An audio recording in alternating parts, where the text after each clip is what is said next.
दोस्तों नमस्कार, मेरा नाम है अनूप आकाश वर्मा। उत्तर प्रदेश की राजनीति में 2027 के विधानसभा चुनाव से पहले राजनीतिक हलचल तेज होती हुई दिखाई दे रही है और इस बार खासतौर पर समाजवादी पार्टी के भीतर चिंता की स्थिति बनी हुई नजर आती है, जिसने पार्टी नेतृत्व को रणनीतिक मंथन के लिए मजबूर किया।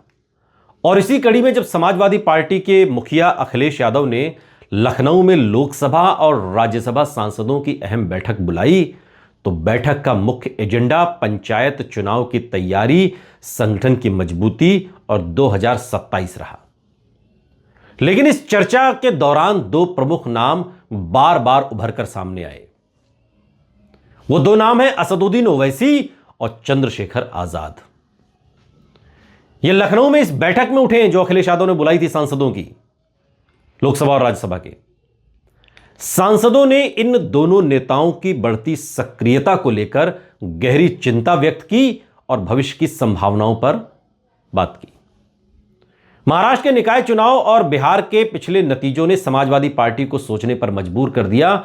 बिहार में असदुद्दीन ओवैसी ने मुसलमानों में अपना बड़ा प्रभाव बरकरार रखा, तो बीएमसी चुनाव में समाजवादी पार्टी बुरी तरीके से पिट गई। जो सपा मुंबई में मुसलमानों में एक मजबूत पार्टी के तौर पर अपनी मौजूदगी दर्ज कराती थी, इस चुनाव में असदुद्दीन ओवैसी की पार्टी एआईएमआईएम ने सपा को पीछे ढकेलकर अपना सिक्का जमा लिया है।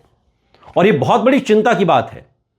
हार्डकोर हिंदू बीजेपी के साथ और हार्डकोर मुस्लिम एआईएमआईएम के साथ, तो उत्तर प्रदेश में समाजवादी पार्टी जैसी पार्टियों के पास बचेगा क्या, यह चिंता का विषय है। और इसी चिंता को लोकसभा और राज्यसभा के सांसदों ने साफ तौर पर अखिलेश यादव के सामने रखा। चूंकि ये जो नतीजे हैं, इन नतीजों ने समाजवादी पार्टी को मुस्लिम वोट को लेकर बैकफुट पर ला दिया है। और बैठक में आपको बता दें, जो सूत्रों के हवाले से हमारे पास जानकारी आ रही है, बैठक में एक सांसद ने तो साफ तौर पर कहा कि जिस तरह ओवैसी का प्रभाव मुस्लिम बेल्ट में बढ़ रहा है, वो 2027 के लिए खतरे की घंटी है।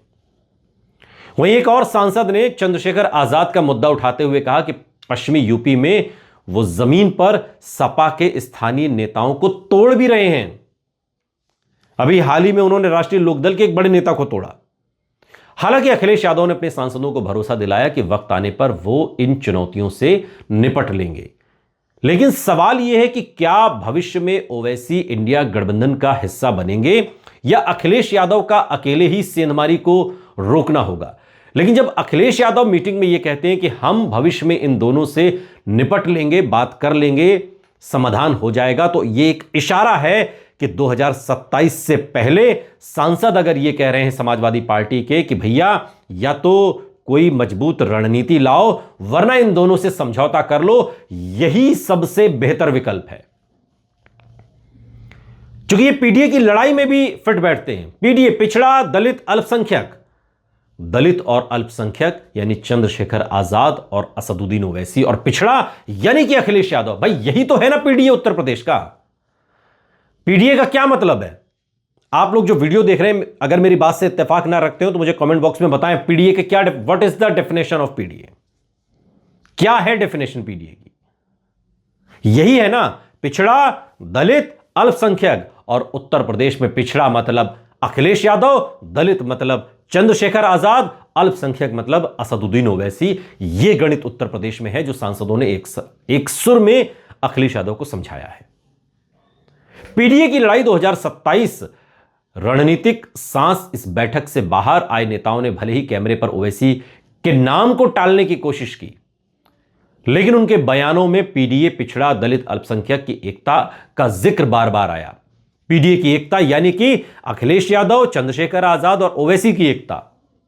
सांसद नाम नहीं ले रहे अभी किसी का, और ले भी कैसे सकते हैं, अभी तो लेना बहुत जल्दबाजी होगी। सांसदों ने कहा कि रणनीति बन चुकी है और जो भी बीजेपी के खिलाफ लड़ाई में साथ आएगा उसका स्वागत है। यानी कि यह इशारा इस तरफ भी है कि भविष्य में समाजवादी पार्टी छोटे दलों को साथ लेने का विकल्प खुला रख रही है। उसमें एआईएमआईएम भी है, उसमें चंद्रशेखर आजाद की आजाद समाज पार्टी भी है। अखिलेश यादव ने सांसदों को महंगाई, भ्रष्टाचार और बेरोजगारी के मुद्दों पर जनता के बीच जाने का निर्देश दिया, लेकिन जो सबसे महत्वपूर्ण बात इस बैठक में आई है वो बात यह है कि भविष्य में आपको उत्तर प्रदेश में अखिलेश यादव, चंद्रशेखर आजाद, असदुद्दीन ओवैसी, अपना दल कमेरावादी की कृष्णा पटेल, ये सब आपको एक मंच पर दिखाई दें तो आप हैरान मत होइएगा, क्योंकि अखिलेश यादव की दो बातें बहुत महत्वपूर्ण हैं। एक, जो उन्होंने बिहार विधानसभा चुनाव के बाद कही थी कि हम बिहार की गलती को दोहराएंगे नहीं और सबक लेंगे, और दूसरा, जो उन्होंने लोकसभा और राज्यसभा सांसदों की इस बैठक में लखनऊ में कहा कि हम इन दोनों पार्टियों से निपट लेंगे। निपटने का मतलब यह है कि पीडीए में शामिल कर लेंगे। अभी इस पर कोई कुछ बोलने को तैयार नहीं है, लेकिन आगे आगे देखिए होता है क्या।